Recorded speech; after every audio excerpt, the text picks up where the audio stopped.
आज मैं एक जैन शादी में आया हूँ और ये सिर्फ एक जैन शादी नहीं, रियल जैन शादी है। आपने ये पहली शादी देखी होगी जिसमें चौवियार कंपलसरी है, मतलब रात को खाना है ही नहीं। सब लोग डिनर करना स्टार्ट कर दिया। जब सब लोग डिनर कर रहे हैं, सबसे पूछते हैं कि सबको कैसा लग रहा है। पहले तो हमें भी थोड़ा अजीब लग रहा था कि ये चौवियार वगैरह किससे होगा, क्या है। शादी में पहली बार ऐसे सुना है कि चौवियार, लेकिन ये जो व्यवस्था रखी है बहुत अच्छी रखी है। हम लोग 2 दिन से कर रहे हैं और बहुत अच्छा लग रहा है और आगे सबको ये पहल करनी चाहिए।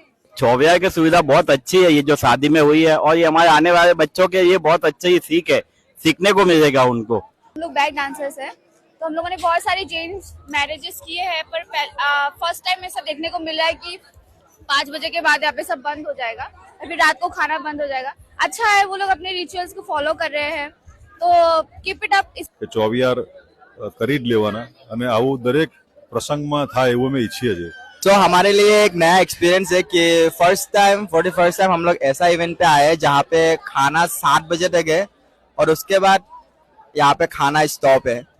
અમારા સમાજમાં આ પહેલી વાર રેકોર્ડ થઈ રહ્યું છે કે ચોવિયાર લગનમાં એ પણ ચોવિયાર કમ્પલસરી જે બધા કરી રહ્યા છે। તમે આજુબાજુ બધે જોઈ શકો છો કે આટલી પબ્લિક ચોવિયારના ટાઈમે બધા જમી રહ્યા છે અને આ પહેલ જે પણ વિનોદભાઈએ કરી છે બહુ સરસ કરી છે અને આ થવું જ જોઈએ। अपने जैन धर्म में पहली बार ऐसी शादी हुई है जिसमें चौवियार सिस्टम रखा है, जो कि सबसे अच्छा और बेस्ट हुआ है।